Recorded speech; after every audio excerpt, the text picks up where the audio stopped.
जानते हैं हजरत आदम अलैहिस्सलाम जब इंसान ने पहली इस जमीन पर कदम रखा तो अल्लाह ने इंसान को दुनिया में भेजने से पहले इंसान के जिंदा रहने के लिए तमाम सामान पैदा फरमाया। हवा, पानी, आग और मिट्टी ये इंसान की बुनियादी जरूरत थी। इसके बगैर तो इंसान जिंदा ही नहीं रह सकता। इंसान के जिस्म में कुव्वत पैदा करने के लिए खाना भी जरूरी था, इसलिए अल्लाह ने फल, फूल, मेवे, पौधे, हरे भरे दरख्त पैदा किए। इसके अलावा और जो इंसान के जिंदा रहने के लिए जरूरी थी पैदा की, उन सब चीजों के अलावा इंसान के आराम और सहूलत के लिए और चीजों की भी जरूरत थी वह भी पैदा फरमाया। जमीन आसमान के अंदर बेशुमार छिपे हुए खजाने और वह मसाइल है। मिसाल लोहा, चांदी, तेल, कोयला और कोयला और गैसें हैं। ये तमाम चीजें इंसान की जरूरत की है। इंसान फायदा हासिल करता है उन तमाम चीजों को जमीन के अंदर से निकालने और अपने ही लिए कारआमद बनाए।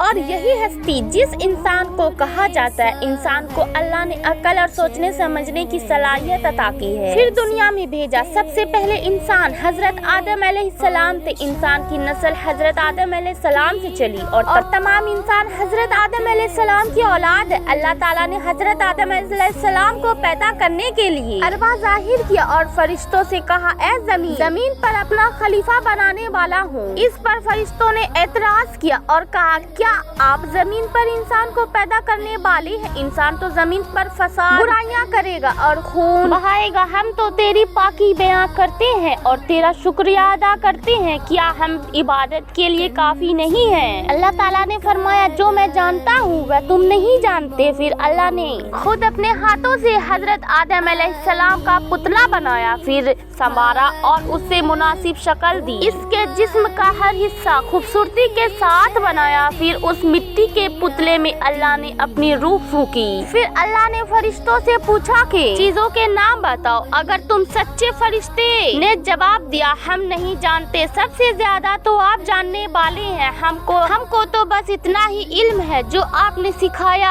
आप बड़े इल्म और बरकत वाले हैं। अल्लाह ताला ने आदम अलैहिस्सलाम से कहा, ऐ आदम, फरिश्तों के उन चीजों के नाम बताओ। अल्लाह ने आदम को तमाम चीजों के नाम बताए तो आदम के इल्म में तमाम बातें आ गई। आदम ने उन चीजों के नाम बताए। अल्लाह ने फरिश्तों से कहा, क्या मैंने तुमसे ना कहा था कि मैं आसमानों और मोमिनों के अंदर की सबसे पोशीदा बातों को जानता हूँ? अल्लाह ताला ने फरिश्तों से कहा कि आदम को सजदा करो। तमाम फरिश्तों ने आदम को सजदा किया, लेकिन इब्लीस ने सजदा करने से इनकार कर दिया। वह गुरूर करने वालों में से था। तुझे किस चीज ने सजदा करने से रोका जबकि मैंने तुझे हुक्म दिया था? अल्लाह ने पूछा। इब्लीस ने कहा, शैतान ने कहा कि आपने इंसान को मिट्टी से बनाया है और मुझे आग से पैदा किया। इब्लीस के माने मायूसी और ना उम्मीद होना, इसीलिए कहा गया कि जो शख्स अल्लाह के ना उम्मीद होता है वह इब्लीस की तवा होता है। और जो लोग इब्लीस और शैतान के बहकावे में आ जाते हैं वह सुस्त हिम्मत वाले होते हैं। जो फराइज उनके जमा होते हैं वह नहीं करते तो जलीलो ख्वार होते हैं। जब इब्लीस ने सजदा करने से इनकार किया तो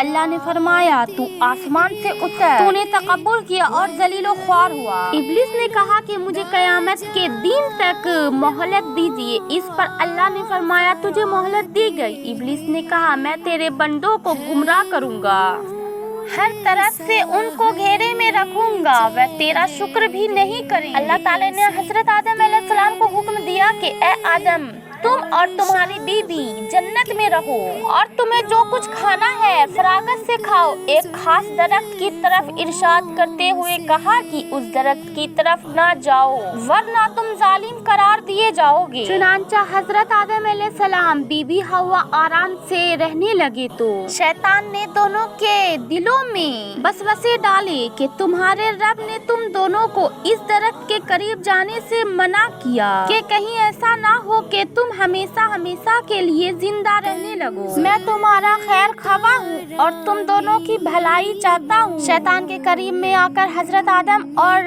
हवा ने दरख्त का फल चखा तो दोनों जन्नती लिबास से महरूम हो गई। उनके जिस्म से जन्नत का लिबास उतर गया। दोनों अपने ऊपर जन्नत के पत्ते जोड़ जोड़ कर रखने लगी। उनके रब ने उनको पुकारा और कहा, क्या मैंने तुम दोनों को इस दरख्त के करीब जाने से मना किया था اور یہ کہا تھا کہ شیطان تمہارا بھلا دشمن ہے۔